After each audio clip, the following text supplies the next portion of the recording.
अध्यक्ष महाराज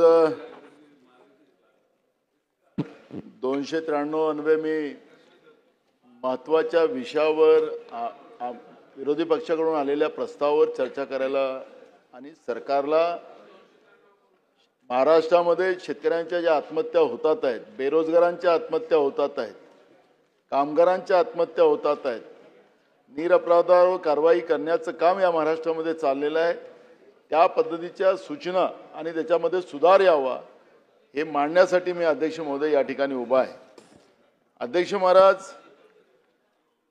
शेतकऱ्यांच्या व्यथा इतक्या भयानक आहे की त्याला आता आवाळच फाटल्यासारखी परिस्थिती आज महाराष्ट्रामध्ये झालेली आहे। अध्यक्ष महाराज, काल आपण पाहिलं असेल की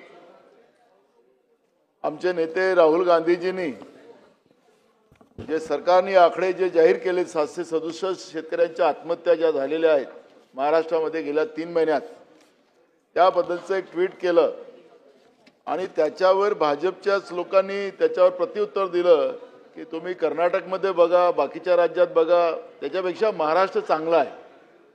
अशा पद्धतीची भूमिका त्या ठिकाणी मांडताना आपण पाहिला। अध्यक्ष महाराज, शेतकरी कर्नाटकचा असो, शेतकरी उत्तर प्रदेशचा असो की महाराष्ट्राचा असो की राज्यातल्या कुठल्याही भागातला असो, देशातल्या कुठल्याही भागाचा असो, पण हा अन्नदाता आहे अध्यक्ष महाराज।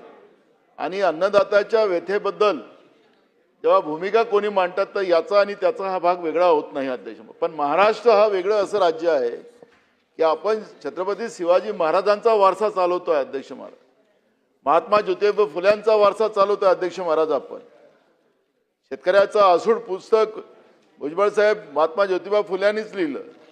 शेतकऱ्यावर होणाऱ्या अन्यायाच्या भावाचा आवाज पहिल्यांदा खऱ्या अर्थाने या देशामध्ये कोणी उचलला असेल तर महात्मा ज्योतिबा फुल्यांनीच उचलला। त्यांच्या व्यथा त्यांनी मांडल्यात। पण अध्यक्ष महाराज, ज्या महाराष्ट्रानं पूर्ण देशाला दिशा देण्याचं काम केलं त्या महाराष्ट्रामध्ये शेतकऱ्यांच्या आत्महत्या वाढत चालल्या असतील तर याला हे कोणालाही भूषणावर राहू शकत नाही, हे तुम्ही आम्ही सगळ्यांनी मान्य केलं पाहिजे। पण अध्यक्ष महाराज, ही जी सगळी परिस्थिती आज आहे त्याला बिघडण्याचं कारण काय, तर त्याला सगळं दोष हा सरकारचा अध्यक्ष महाराज। मी एक एक मुद्दा देतो अध्यक्ष महाराज। अध्यक्ष महाराज, गेल्या वर्षीच्या पावसाळ्यात म्हणजे आता 1 वर्ष झालं, खरीप हंगामाचे पैसे मग तूर उत्पादक शेतकऱ्यांचं असेल, धान उत्पादक शेतकऱ्यांचे असतील, कापूस उत्पादक शेतकऱ्यांचे असतील, सोयाबीन उत्पादक शेतकऱ्यांचे असतील, अजूनपर्यंत या सरकारने दिले नाही। ऑनलाईनचं परवा आपण पाहिलं असेल अध्यक्ष महाराज की ऑनलाईनच्या माध्यमातून आम्ही देतोय, आकडे पण मोठे मोठे सांगण्यात आले आणि शेतकऱ्यांना आम्ही एवढे पैसे दिलेत अशा पद्धतीने सांगितलं तर सत्ता पक्षाकडून बाका वाजवण्याचं काम झालं। अहो, शेतकऱ्यांनी पिकवलेलं धान्य आहे ते समर्थन मूल्याने खरेदी केलं गेलं पाहिजे, त्याच्यासाठी केंद्र सरकारने शेतकऱ्यांसाठी योजना काढलेली आहे आणि ते धान्य घेतल्यानंतर त्याला शेतकऱ्याला पैसे देणं हे भाग्य आहे। पण सरकारने ते पैसे काही न करता शेतकऱ्यांना दिले आणि म्हणून सत्ता पक्षाकडून बाका वाजवण्याचं काम झालं, ते आपणही पाहिलं अध्यक्ष महाराज। अध्यक्ष महाराज, 1 वर्षापासून तुम्ही शेतकऱ्याला पैसे दिले नाही। मी स्वतः शेतकरी अध्यक्ष महाराज, माझा कुठलाही काही व्यवसाय नाही अध्यक्ष महाराज, मी शेती करतो आजही। अध्यक्ष महाराज, मी पैसे जे शेतामध्ये टाकलेत ते पैसे या वर्षाला फसलीला आलेत आणि मग त्याच्यानंतर मग मी सगळं वर्षभराचं कामकाज त्याच्यामधून करतो। पण गेल्या 1 वर्षापासून माझ्या शेतकऱ्यांना पैसे मिळाले नाहीत पिकाचे अजूनपर्यंत, तो शेती कसं करणार अध्यक्ष महाराज? आपण पाहिलं असेल की लातूर जिल्ह्यामध्ये ज्या शेतकऱ्यांनी स्वतःला झुपून घेतलं आणि आमची ती भगिनी त्याला हाकताय तिथं आणि शेती करताय असं चित्र आलं, हे पूर्ण देशात गेलं, जगात गेलं चित्र अध्यक्ष महाराज। आणि हे चित्र गेल्यानंतर आपण पाहिलं असेल की राज्यातले सहकार मंत्री ते त्याच मतदारसंघातले, जिथं घटनाही झाली, राज्याचे कृषी मंत्री तर ते गायबच झाले, कुठं आले तर पताच नाही, आता या अधिवेशनात दिसतच नाही। कारण का इथं आम्ही शेतकऱ्याचे पोरं बसतो आणि ते श्रीमंताचे आहेत, कारण का आम्ही भिकारी शेतकरी त्यांच्या म्हणण्याप्रमाणे। आणि अध्यक्ष महाराज, की ही जी सगळी परिस्थिती आपण पाहिली असेल तर त्याच्यामुळे लातूर जिल्ह्यामध्ये झालेली घटना महाराष्ट्रामध्ये या पद्धतीचं जे चित्र गेलं तर काय राज्याचं आणि ते छत्रपती शिवाजी महाराजांच्या महाराष्ट्राला खऱ्या अर्थानं शोभलं काय अध्यक्ष महाराज? आता तुम्ही जाऊन त्याचं कर्ज माफ करत असाल, आता जाऊन त्याला बैलजोडी घेऊन देत असाल. एक सिनेमातले ते काय कलाकार आहेत सूद नावाचे, त्यांनी काय घेऊन द्यायला निघाले. मग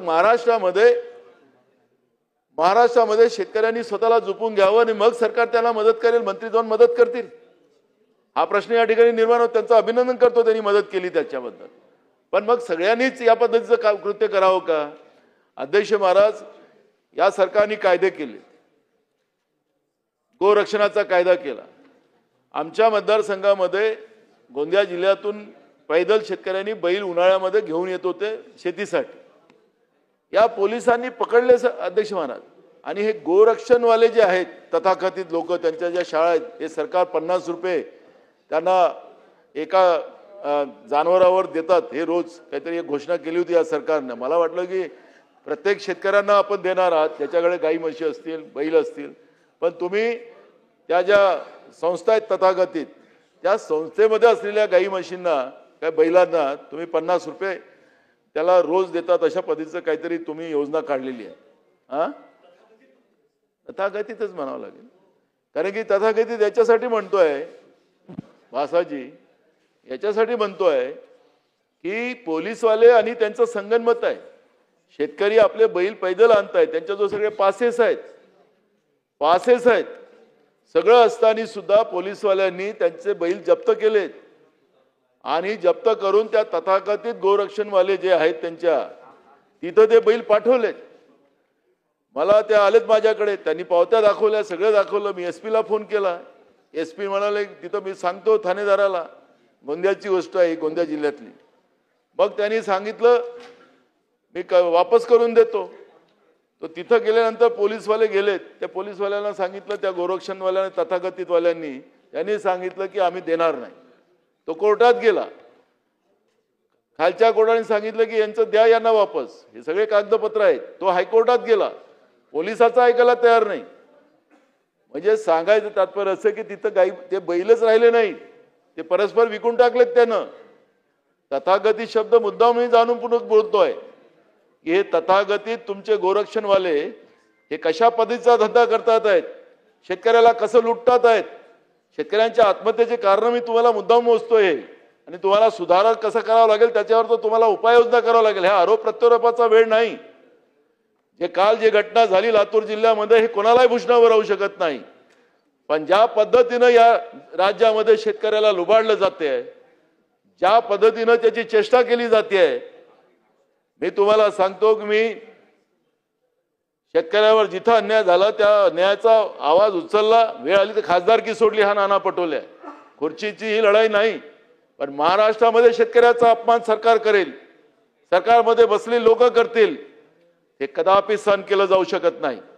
आणि म्हणून मी त्या दिवशी केलेली घटना ते मला काही आवडली नाही, मला ते आवडणारही पण नाही ते, कारण माझं ते काम नव्हतं. पण शेतकऱ्यांच्या भावना मला मांडायच्या होत्या. सरकार ऐकलं पाहिजे म्हणून इथं चर्चा आली. आणि ही चर्चा आली आणि या चर्चेला काल आपण पाहिलं असेल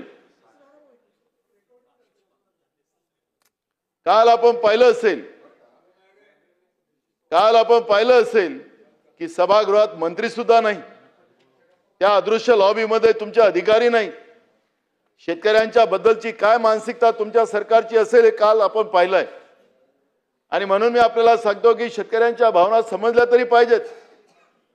सांगायसाठी आम्ही उभा आहोत आणि आम्ही काय विरोधक नाही आहोत.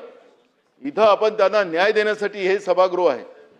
आणि म्हणून मी आपल्याला सांगतो की ज्या पद्धतीने या शेतकऱ्यांची चेष्टा आणि ज्या पद्धतीनं पोलीस प्रशासन आणि या व्यवस्थेच्या माध्यमातून आताच कैलाश पाटलांनी जो मुद्दा मांडला ते त्याच पद्धतीचा प्रकार आहे की पोलीस आणि शेतकरी आता हा मुका जानवर झालेला आहे.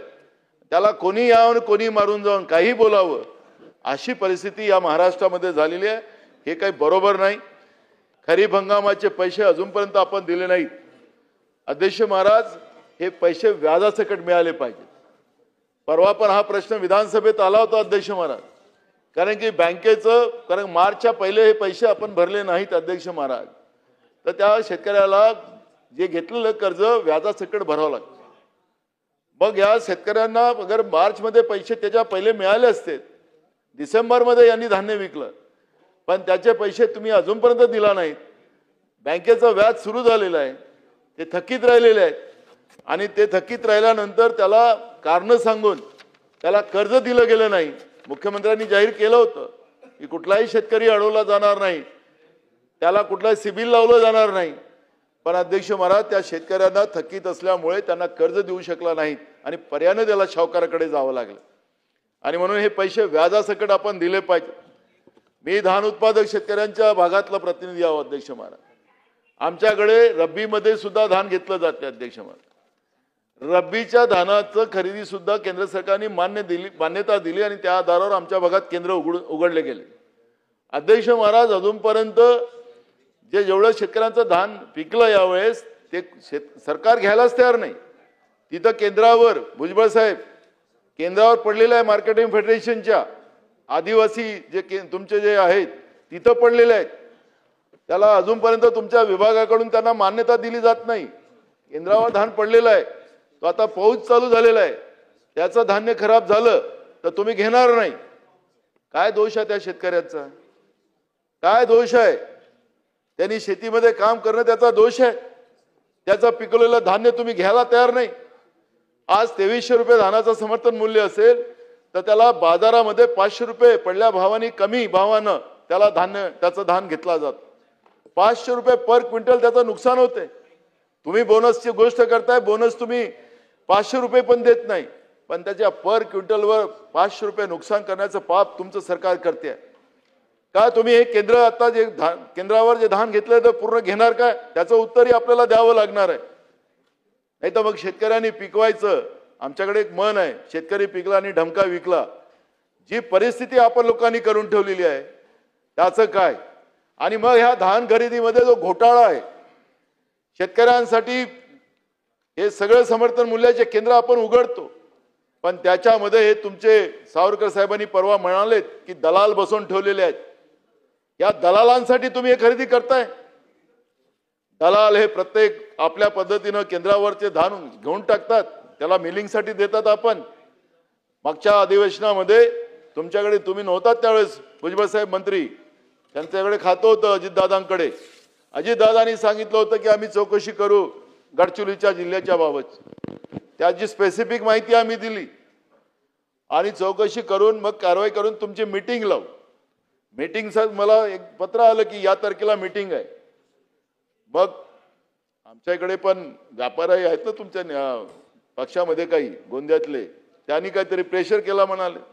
माननीय मुख्यमंत्र्याकडे काही अजून नवीन उद्योगपती आता घुसले तिकडे, त्यांनी जाऊन काहीतरी सांगितलं आणि ते मीटिंग रद्द केली. का मीटिंग रद्द केली आपण लोकांनी? काय वस्तुस्थिती पुढे येऊ दिली नाही?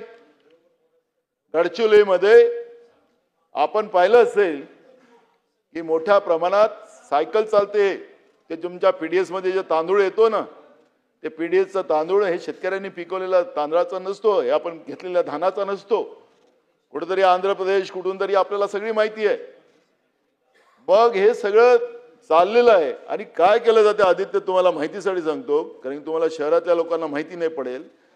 हे जे आपण गरिबांना जे तांदूळ आपण देतो कंट्रोलच्या दुकानात, हे तांदूळ जे आहे सायकलिंग केलं जाते. सायकलिंग म्हणजे तेच तांदूळ वापस जाते, तोच तांदूळ पुन्हा वापस येते, तिला सायकलिंग म्हणतात त्यांच्या भाषेमध्ये.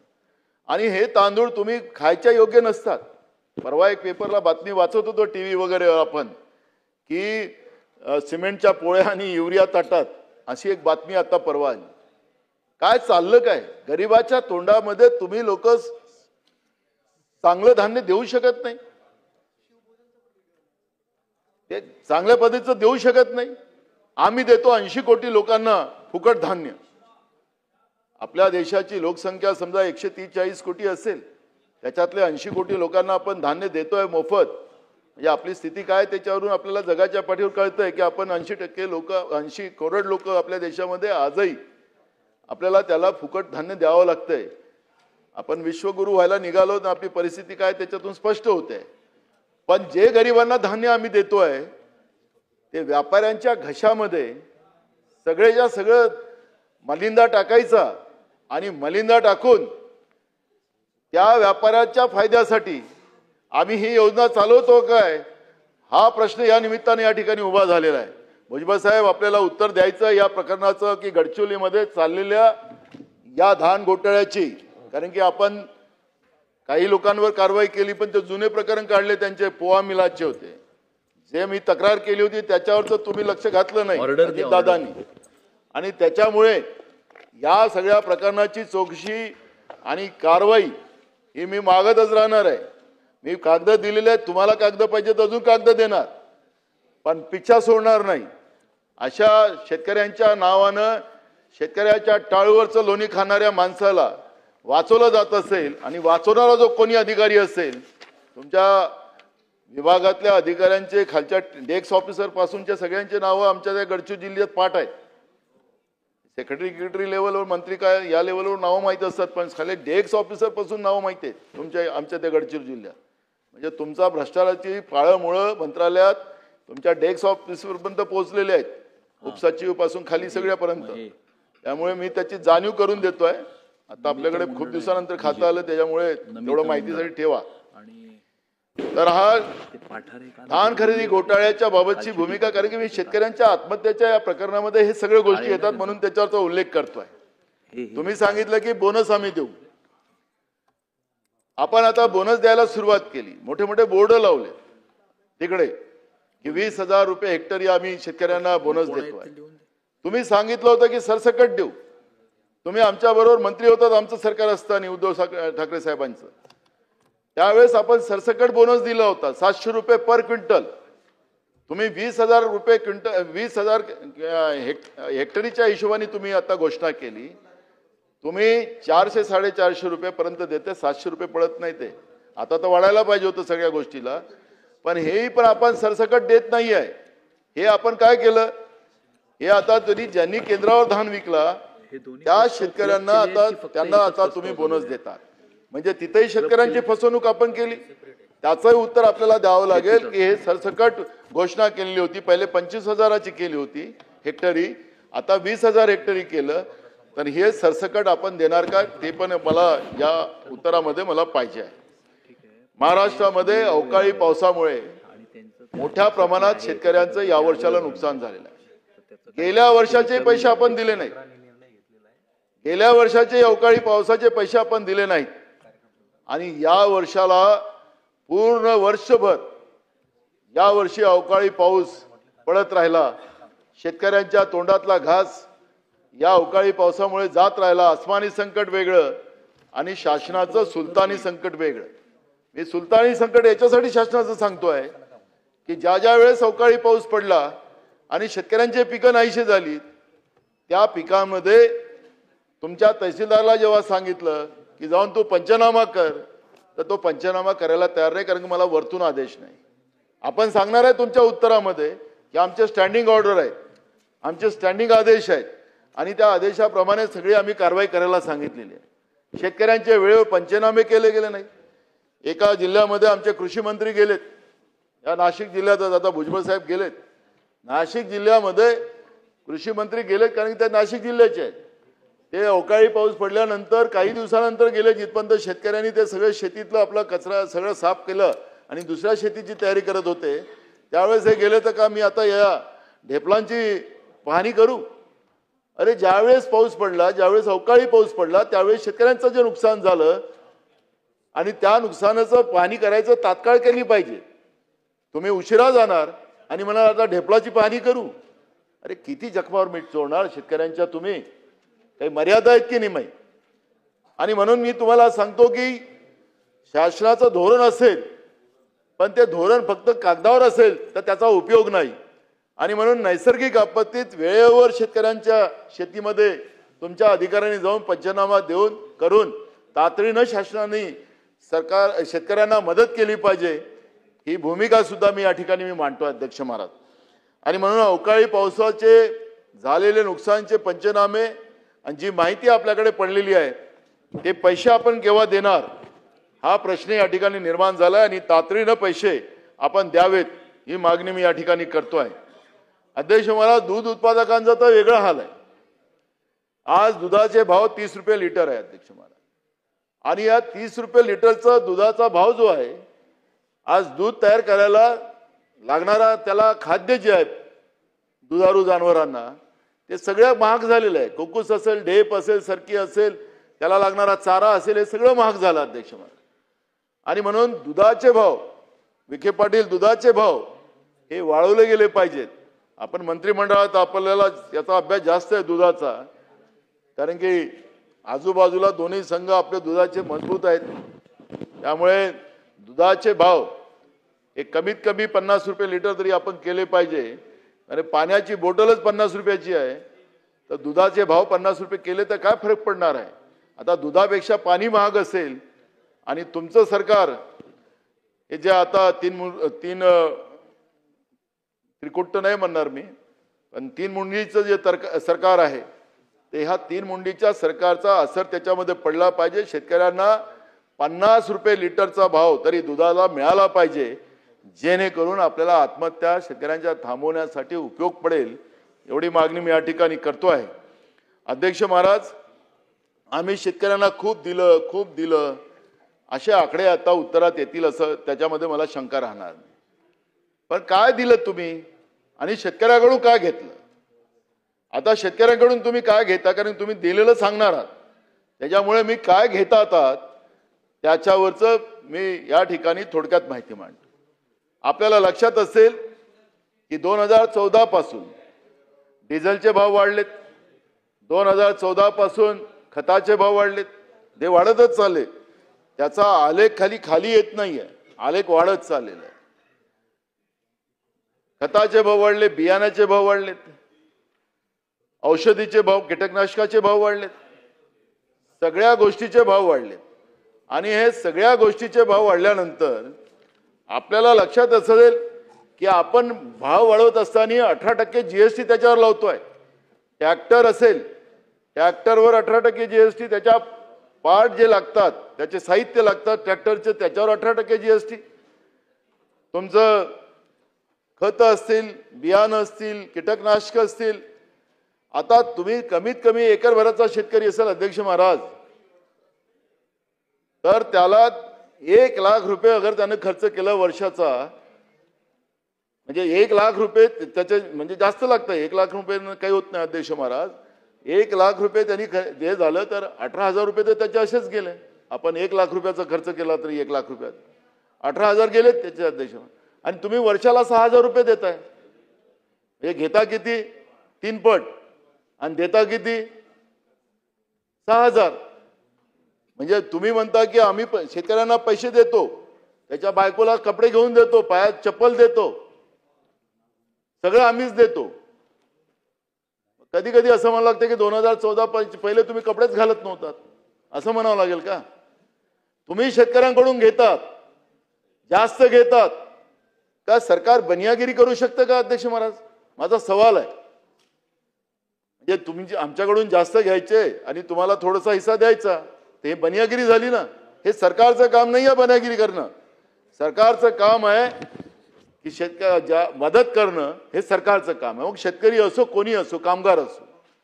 पण आम्ही पैसे देतो शेतकऱ्यांना, अशा पद्धतीचा बेबना आव आणून शेतकऱ्यांच्या जखमेवर मीठ चोळण्याचं पाप तुम्ही लोक करताय. राज्य सरकारच्या तिजोरीत असतील, केंद्र सरकारच्या तिजोरीत असेल, हे शेतकऱ्यांचे पैसे जातात.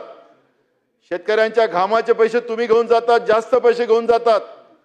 आणि तुम्ही म्हणतात की आम्ही शेतकऱ्याला पैसे देतोय. आणि म्हणून तुमची ती भाषा बदलवली पाहिजे. आणि शेतकऱ्यांना अगर भाषा बदलवायची असेल तर शेतकऱ्यांना लावलेले हे जीएसटी आपण आहात, हे सगळ्या जीएसटीतून शेतकऱ्याला मुक्त केलं पाहिजे. हे आव्हान मी आपल्याला या निमित्तानं करतो. नाहीतर तुम्हाला तो म्हणायचा अधिकार राहणार नाही की आम्ही शेतकऱ्याला देऊन राहिलो.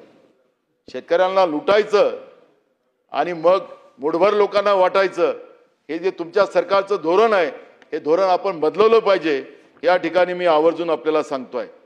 अध्यक्ष महाराज, सगळ्यात मोठं नुकसान शेतकऱ्यांचं होतं विद्युत पंपाचं कनेक्शन. शेतकऱ्यांना शेतीला लागणारं विद्युत पंपाचं कनेक्शन अध्यक्ष महाराज, सरकारने तर विद्युत फ्री केलेली आहे शेतकऱ्यांसाठी, जाहीर केलेलं आहे अध्यक्ष महाराज. मगाशी पण कोकणातला विषय चाललेला होता. इथं अध्यक्ष महाराज मोफत विद्युत दिल्याबरोबर सरकारने त्याचं फेज गेला, समजा लाईनचा तार तुटली, काही झालं, ट्रान्सफॉर्मर जळलं, तर त्याला सरकार दुरुस्त करत नाही, त्या शेतकऱ्याला दुरुस्त करावं लागतं. अनेक शेतकऱ्यांचा जीव तिथं चालला आता. म्हणजे मोफत देता तर उपकार करत नाही तुम्ही लोक, पण ते देत असताना ते सगळं जे झालेलं नुकसान जिथं होतं त्या विद्युत प्रवाहामध्ये, ज्या गोष्टी म्हणजे फेज गेला, काही गेला, तो शेतकऱ्याला दुरुस्त करावा लागतो, तुमचा लाईनमॅन नाही करत. आणि त्याच्यामुळे अनेक शेतकऱ्यांचा जीव त्या ठिकाणी चालला. आणि तुम्ही विद्युत जे देता शेतकऱ्यांना 8 तास देतात, तर 8 तास देत असताना याच्यामध्येही अध्यक्ष महाराज भेदभाव कसा? आता आमचा भंडारा जिल्हा आणि बावनकुळे साहेबांचा मतदारसंघ हा आजूबाजूलाच आहे, तिथं 24 तास विद्युत आणि आमच्या शेतकऱ्यांना 8 तास विद्युत, इथं 8 तास विद्युत, आणि त्या 8 तासही पूर्ण मिळत नाही, त्याच्यातही तर फेजचा गेला की झालं.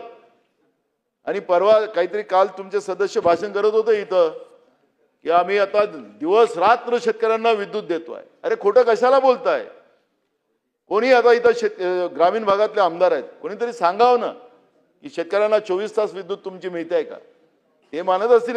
एक आमदार काल बोलत होते सत्ता पक्षाचे, शेतकऱ्यांना 24 तास विद्युत नाही आहे. तुम्ही असं बोलून त्याच्या जखमेवर मीठ चोळताय. अध्यक्ष महाराज, शेतकऱ्यांना रात्री 12 वाजता लाईन चालू करायला जावं लागतं. साप असेल, विंचू असतील, जंगली जनावर असतील, याच्यातून ते कसं तरी मार्ग काढतात, रात्र जगतात. शेतकऱ्यांच्या तब्येती खराब व्हायला लागल्यात. पण तुम्ही लाईनच्या व्यवस्थेमध्ये सुधार केला पाहिजे. आणि अध्यक्ष महाराज, मी तुम्हाला सांगतो की या सरकारने शेतकऱ्यांना शेती पंपाचं कनेक्शन इलेक्ट्रिकचं देणं बंद केलं. आता हे सौर ऊर्जा देतात आहे. काल आमचे विजय वडेट्टीवार सांगत होते त्याप्रमाणे अध्यक्ष महाराज, आमच्याकडे धानपट्ट्यामध्ये हे सौर ऊर्जेचे पंपाचं काही काम नाही. आता जेवढे लावले होते ते सगळे उडून गेले. आता हे कनेक्शन देत नाही इलेक्ट्रिकचं, त्यामुळे नाईलाजानं शेतकऱ्यांना हे सौर ऊर्जा घ्यावं लागत आहे.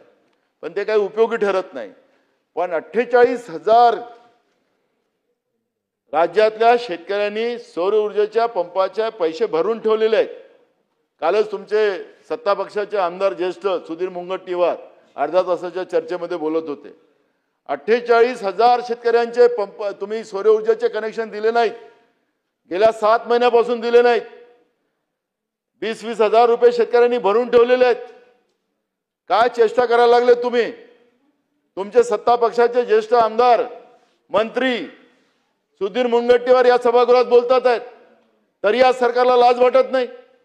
आम्ही तर आरोप करतोय असं तुमचं म्हणणं आहे, पण तुमचे आमदार, तुमचे माजी मंत्री या सभागृहात सांगतात, आणि तरी सुद्धा तुम्ही सौर ऊर्जाचं हे करताय. कशासाठी करताय सौर ऊर्जा? कोण आहेत हे लोक? किती कमिशन खाताय तुम्ही त्यांच्याकडून? द्या ना कोणाला सौर ऊर्जा, सांगा ना. तुमच्या इथं लावा विधान भवनावर सौर ऊर्जा, मंत्रालयात लावा. पण शेतकऱ्यांना तुम्ही या पद्धतीची जबरदस्ती करायचा का अधिकार काय तुम्हाला? शेतकरी काय चोर आहे, डाकू आहे? तो अन्नदाता आहे, तो तुमचा बाप आहे. त्याच्यावर अशा पद्धतीच्या चेष्टा करणं, त्याला प्रत्येक गोष्टीवर त्रासवणं हे काही बरोबर नाही.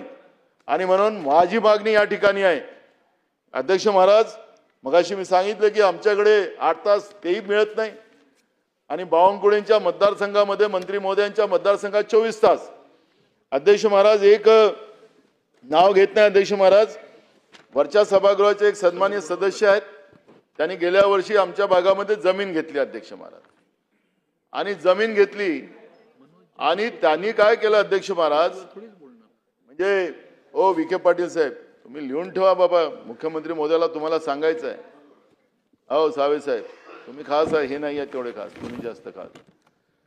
तर अध्यक्ष महाराज, हे जे सन्माननीय सदस्य आहेत, या सन्माननीय सदस्यांनी आपल्या बंगल्यासाठी, बंगल्याच्या नावाने डीपीडीसी मधून सेपरेट लाईन घेऊन गेले. 19 लाख रुपये डीपीडीसी मधून खर्च केले.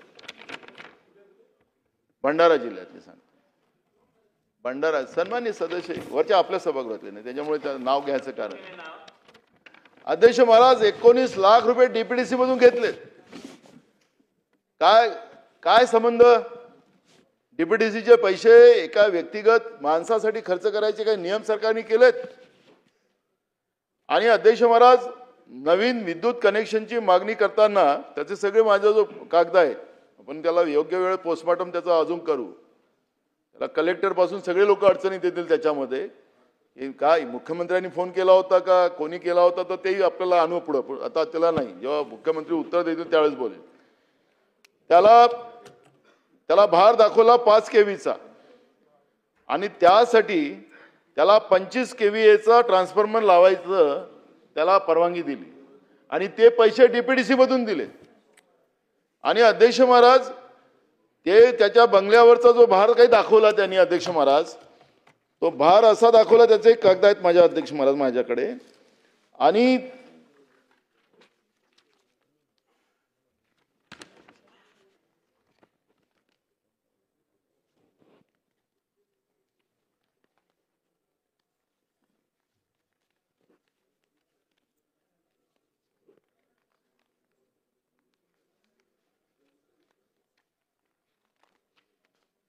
दाखवतो अध्यक्ष महाराज त्याची. अध्यक्ष महाराज त्याचा जो भार दाखवत असताना त्याचा 5 केव्हीचा भार त्यांनी बरोबर वाटणी करून दिली की त्याच्या घरी 2 AC, त्याच्यामध्ये कूलर, त्याच्यामध्ये फ्रीज, ते लाईट, या सगळ्याच्या गोष्टी करून त्यांनी 5 केव्हीचा त्याचा भार दाखवला. याच्यात आहे कागद अध्यक्ष महाराज. आणि दाखवून त्याला 25 केव्हीचा त्याला ट्रान्सफॉर्मर लावला. सेपरेट लाईन घेऊन गेले 7 किलोमीटर. त्यासाठी 7 किलोमीटर सेपरेट लाईन घेऊन गेले आणि त्या घराचं लाईन दाखवून तिथं त्यांनी आपल्या शेतीच्या शेती बोर केला आणि शेतीला त्याला कनेक्शन जोडलं. म्हणजे अध्यक्ष महाराज मग शेतकऱ्यांनी आता शेतीमध्ये झोपड्या बांधायच्या आणि मग त्या शेतीच्या झोपडीच्या नावाने त्यांना कनेक्शन द्यायचं. एक नवीन योजना काढली का सरकारनं? सरकारने नवीन योजना काढली काय? माझं त्यांना काय कनेक्शन दिलं याचा माझा विरोध नाही. माझं म्हणणं एवढंच आहे की तुम्ही संपूर्ण शेतकऱ्यांना जसं विशेष व्यवस्था तुम्ही तुमच्या आमदारांसाठी करतात सत्ता पक्षाच्या, तसं शेतकऱ्यांसाठी काही विशेष व्यवस्था आपण करणार का? हा माझा प्रश्न आहे. त्याला काय कनेक्शन दिलं मला विरोध नाही, पण माझा विरोध एवढा आहे, माझं म्हणणं असं आहे की तुम्ही शेतकऱ्यांना कनेक्शन देणार काय या पद्धतीचं?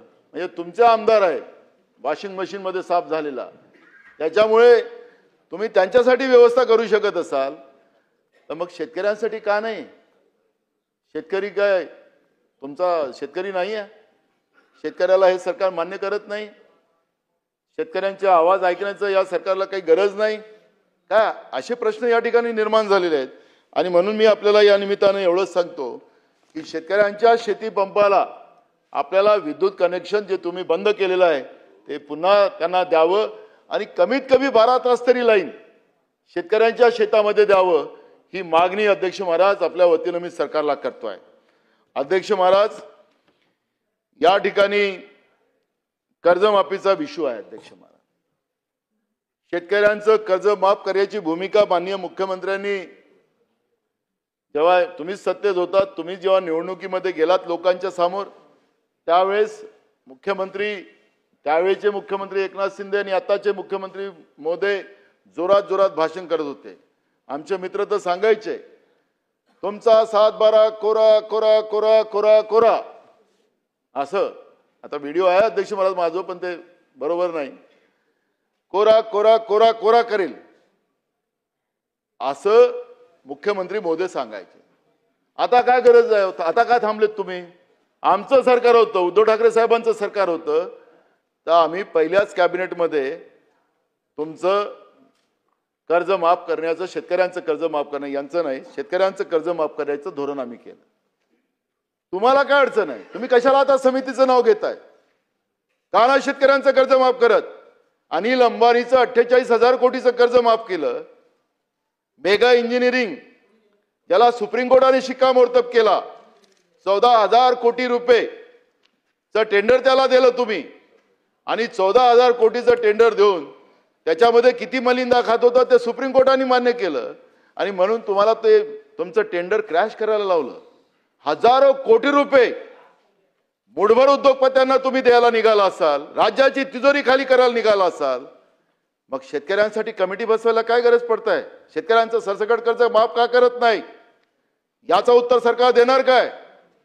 आणि म्हणून तुम्ही सरकार म्हणून तुमची जबाबदारी आहे की सरकारचं तातडीनं तुम्ही बोलल्याप्रमाणे कर्ज माफ केलं पाहिजे. नाहीतर कोरा कोरा कोरा शेतकऱ्यालाच संपवायचं, त्यालाच उद्ध्वस्त करायचं, हा त्या कोऱ्याचा अर्थ होता काय? हा प्रश्न शेतकरी तुम्हाला लोकांना विचारल्याशिवाय राहणार. आणि म्हणून मी तुम्हाला सांगतो की शेतकऱ्यांचं कर्ज तुम्ही लोकांनी माफ केलं पाहिजे आणि याच अधिवेशनामध्ये केलं पाहिजे. याच उत्तरामध्ये तुम्हाला सांगितलं पाहिजे की आम्ही याच अधिवेशनामध्ये शेतकऱ्यांचं कर्ज आम्ही माफ करू. नाहीतर तुम्हाला तुमच्या खोट्या थापा ज्या आहेत, तुमच्या जुमलेबाजी आहे, हे जुमलेबाजीला शेतकरी माफ करणार नाही एवढं डोक्यात ठेवलं पाहिजे. अध्यक्ष महाराज, पीक विम्याच्या बाबतचं सुद्धा अध्यक्ष महाराज भयानक परिस्थिती आहे. सरकारची तिजोरी मुठभर ज्या पीक कंपन्या आहेत त्यांना लुटून दिली जाते. शेतकऱ्यांना फायदे काय होतात अध्यक्ष महाराज? आपल्याला लक्षात असेल अध्यक्ष महाराज की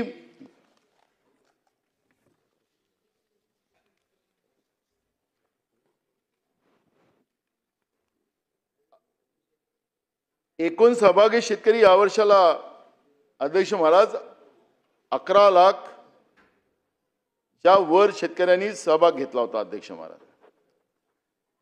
आणि त्याला शेतकऱ्याकडून भरलेला विमा हप्ता अंदाजे 8,050 कोटी रुपये होता. अध्यक्ष महाराज, राज्य व केंद्र शासनाचा हिस्सा असा हा जवळपास 27,000 कोटी रुपये होते अध्यक्ष महाराज. एकूण विमा हप्ता शेतकरी शासन सुमारे 35,000 कोटी रुपये या विमा कंपन्यांना महाराष्ट्रातून म्हणजे सरकारच्या तिजोरीत म्हणजे जनतेच्याच खिशातले पैसे दिले गेले अध्यक्ष महाराज. शेतकऱ्यांना वितरित भरपाई अध्यक्ष महाराज आपण पाहिली असेल अध्यक्ष महाराज की जी मिळालेली आपण भरपाई दाखवतोय ती जवळपास 15,200 कोटी रुपये आहे. आणि जवळपास 19,800 कोटी ज्या आहेत त्या अध्यक्ष महाराज अपुरा परतावा म्हणजेच त्या कंपन्यांकडे आहे. म्हणजे कंपन्या प्रॉफिटमध्ये चालल्यात विखे पाटील साहेब. आणि आम्ही शेतकऱ्यांच्या नावानं या मूठभर कंपन्यांना पैसे देतोय. ते काही आपलं काही मॅच फिक्सिंग आहे का काय, त्याचं उत्तर आपण दिलं पाहिजे. आता हे दावे शेतकऱ्यांचे मंजूर होण्याचे प्रमाण जे आहे ते फार काही नाही आहे. आपण पाहिलं असेल की प्रत्यक्ष दावे आणि ज्या पद्धतीनं कारणं सांगून शेतकऱ्यांचे प्रकरण त्यांचे दावे नाकारले कसे जातात त्याचाही अनुभव आपल्याला सगळ्यांना, कारण आपण सगळे ग्रामीण भागात मी त्या आकडेवारीत जाणार नाही. आपण आता 1 रुपयाची विमा पद्धती बंद करून टाकली. आता शेतकऱ्यांनी विमा काढायचा आता पुन्हा चालू केलंय. आता त्याच्यासाठी तुमचे मंत्री म्हणाले की भिकाऱ्यासारखी योजना होती, भिकाऱ्याला भीक घेत नाही 1 रुपयाचं, हे अमरावतीत म्हणालेत आपल्या सावरकर साहेब तिकडे. त्यामुळे तेही बंद आपण केली. अध्यक्ष महाराज, या सगळ्या परिस्थितीला आपण पाहिलं तर आता हे जे आता तुम्ही नवीन दर जे लागू केलेत विम्याचे, खरीप पिकांसाठी 2%, रब्बी पिके असतील तर त्याला 1.5%, बागायत पिकं असेल तर त्याला 5%. म्हणजे तुम्ही शेतकऱ्यांचे सगळे पैसे आता ह्या विमा कंपन्यांना लुटून द्यायचा निर्णय घेतलाय का, हा पण या ठिकाणी मुद्दा उपस्थित होतो आहे अध्यक्ष महाराज. आणि म्हणून मी आपल्याला या निमित्तानं सांगतोय की शासकीय आणि विमा कंपन्यांचा सहभाग जो आहे 2016 पासून 8 वर्षात महाराष्ट्रात विमा हप्ता जमा 52,969 कोटी आणि परत दिलेली भरपाई जी आहे 36,350 कोटी. आणि त्याच्यातही आपण पाहिलं की 16,600 कोटी रुपयाचा फायदा त्या कंपन्यांना झालेला आहे. अध्यक्ष महाराज, हे पैसे मिळालेत कोणाला? आता नांदेड, बीड अशा जिल्ह्यांच्या कथा आपल्याला सगळ्यांना आता ऐकायला मिळतात. या सगळ्या कथेमध्ये आपल्याला एक गोष्ट पाहायला मिळते अध्यक्ष महाराज की उत्तर प्रदेशच्या शेतकऱ्यांना नांदेडमध्ये पीक विमा मिळाला. शासकीय जागेमध्ये विमा दाखवला जातोय, पण ज्या शेतकऱ्यांचं नुकसान होत आहे त्या शेतकऱ्यांना आपण पीक विमा देतच नाही. हे आकडे जे मी सांगतोय दिलेले पैशाचं सांगतोय, पण वास्तविक काय झालं 40 मिनिटं झाली. हो द्या ना, काय साहेब आपल्या मागे पण आहेत. ते काय आहे? हा,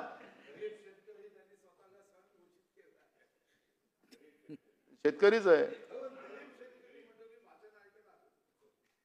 तेही सांगितलं, सौरऊर्जा पण सांगितलं तुमचं. हा येस, सांग करूच ना. अध्यक्ष महाराज, मी ते नसताना त्यांचं नाव घेतलं केलं ना, साठम साहेब पाहिलं ना अध्यक्ष महाराज. तर अध्यक्ष महाराज, या ज्या विमा कंपन्या आहेत, या विमा कंपन्या कसं सरकारची तिजोरी लुटते आणि शेतकऱ्याला कसं लुटते त्याचं मी उदाहरण आपल्याला सांगितलं. अध्यक्ष महाराज, मी अवकाळी पावसाचं मगाशी सांगत होतो. अध्यक्ष महाराज, अवकाळी पावसामुळे शेतपिकाचे मोठ्या प्रमाणात नुकसान झाले असून नुकसानीचे पंचनामे पूर्ण झाले आहेत असं सरकारचं म्हणणं आहे. अवकाळी पावसामुळे राज्यात 34,760 हेक्टर क्षेत्रावरील पिके बाधित झाली असून 82,999 शेतकऱ्यांचे नुकसान झालेले आहे. या नुकसानीपोटी राज्य सरकारने 100 कोटी रुपयाच्या मदतीचा प्रस्ताव तयार केलेला आहे. मदत आणि पुनर्विभागाची याच्याकडे ते गेलेलं आहे. अवकाळी पावसामुळे नागपूर विभागात सर्वाधिक नुकसान झालेले आहे. 10,095 हेक्टरवरील 26,287 शेतकऱ्यांचे नुकसान त्या ठिकाणी झालेले आहे. अध्यक्ष महाराज, या नुकसानपोटी सुमारे 27 कोटी रुपयाच्या मदतीचा प्रस्ताव तयार केलेला आहे.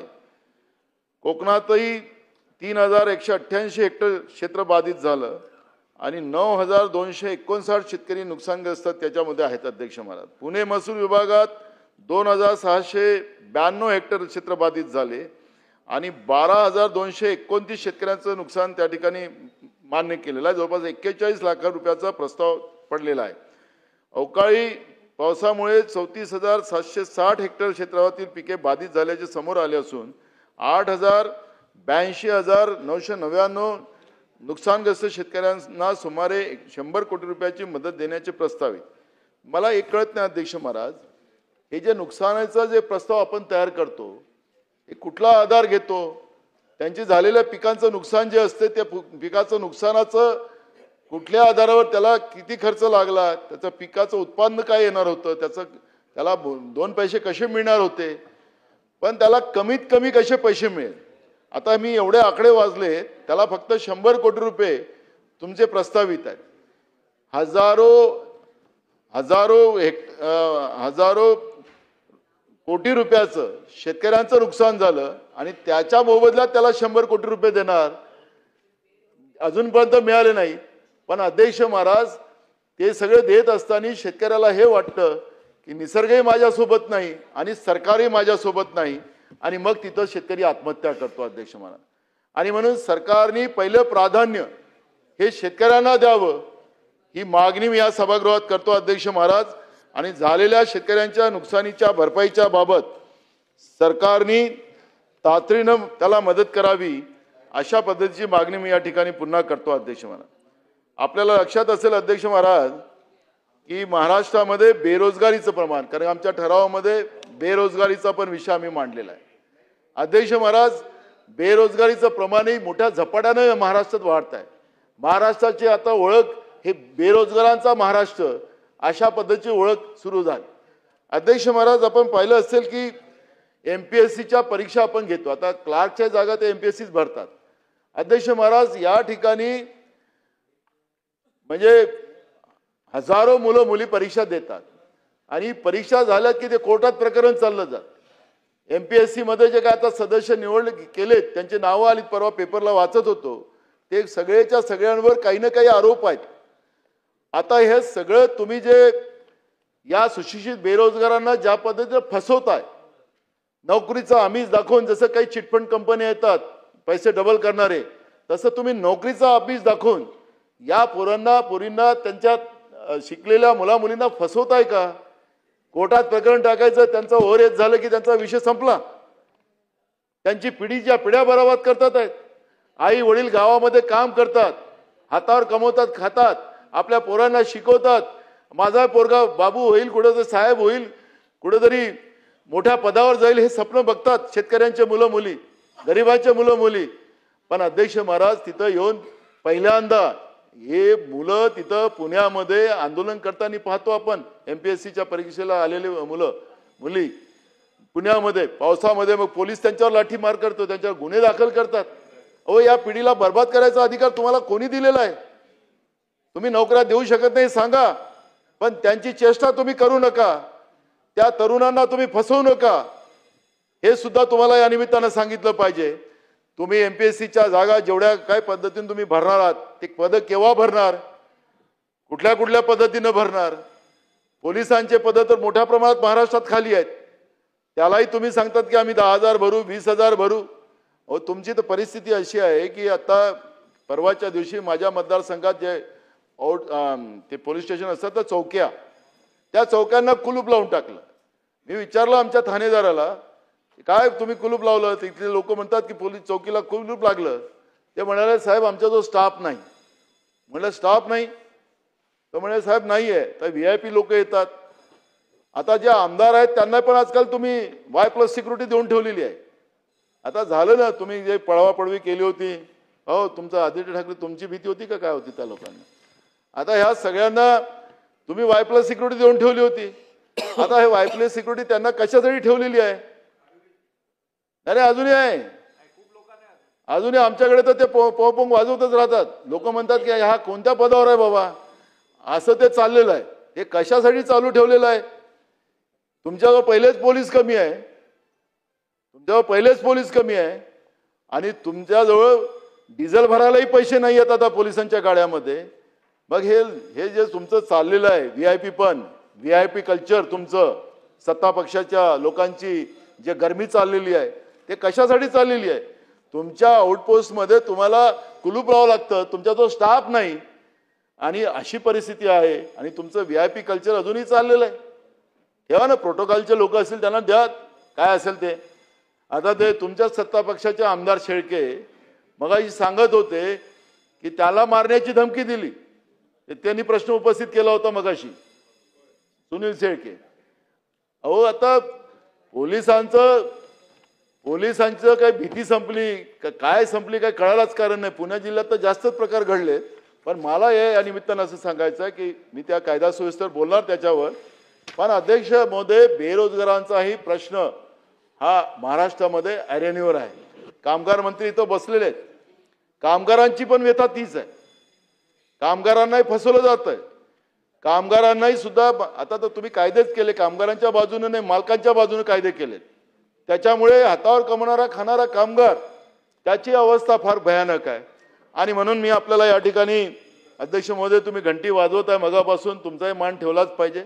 पण अध्यक्ष महाराज, मी या निमित्ताने एवढंच सांगतो, या राज्यामध्ये शेतकरी खुश नाही, शेतकरी अडचणीत. अध्यक्ष महाराज, या राज्यामध्ये बेरोजगारांची परिस्थिती वाईट आहे. या राज्यामध्ये हातावर कमवणाऱ्या खाणाऱ्या गरीब माणसाची परिस्थिती गंभीर आहे. त्याला मगाशी सांगत होतो मी, तांदूळ जो सुद्धा मिळतं कंट्रोलच्या दुकानात, तो पण खाण्यायोग्य नसतो. ते मूठभर त्यांचे दलाल जे आहेत, ते सावरकरांनी जो शब्द दलालाचा वापरला, त्या लोकांच्या घशात हे सरकार टाकतं आणि गरिबाच्या तोंडातला घास हिसकतं. अशी परिस्थिती आज या गरीब माणसाची पण आहे. आणि म्हणून या सगळ्या परिस्थितीला पाहिलं असेल अध्यक्ष महाराज, त्या सरकारचा जेवढा धिक्कार केला पाहिजे तेवढा कमी पडेल. आणि म्हणून महाराष्ट्रामध्ये पुढच्या काळामध्ये स्वतःला झोपून घेऊन शेतकऱ्याच्या बायकोला त्याला हाकलत लावावं लागत असेल, अशी स्थिती या महाराष्ट्रात होता कामा नये. याची जबाबदारी या सरकारने घ्यावी. हा छत्रपती शिवाजी महाराजांचा महाराष्ट्र आहे. या महाराष्ट्राचं या पद्धतीने शेतकऱ्यांची दशा असेल, बेरोजगारांची दशा असेल, गरिबांची दशा असेल, तर यांना छत्रपती शिवाजी महाराजांचं नाव घेण्याचे सुद्धा यांना लायकी नाही असं मी म्हणेल. आणि म्हणून या सगळ्या सुधार आपण कराव्यात. आणि त्याचं उत्तर फक्त उत्तरच फेकाफेकीचं नसलं पाहिजे. तुमच्या राज्यात असं आहे, या राज्यात तसं आहे, हे उत्तर नको. आम्हाला आमच्या राज्यात काय पाहिजे आणि आमचं राज्य कसं सगळ्या गोष्टी चांगलं होईल, या पद्धतीची भूमिका सरकारने मांडावी, एवढं या ठिकाणी मी आवर्जून सांगतोय. आणि हा काही चेष्टेचा आणि आरोप प्रत्यारोपाचा हा आमचा ठराव नव्हता. ही जी वस्तुस्थिती आज महाराष्ट्रामध्ये चाललेली आहे, त्या वस्तुस्थितीला मी या ठिकाणी मांडण्यासाठी उभा झालेला. अध्यक्ष महाराज, आपण मला बोलण्याची संधी दिली त्याबद्दल आपला धन्यवाद.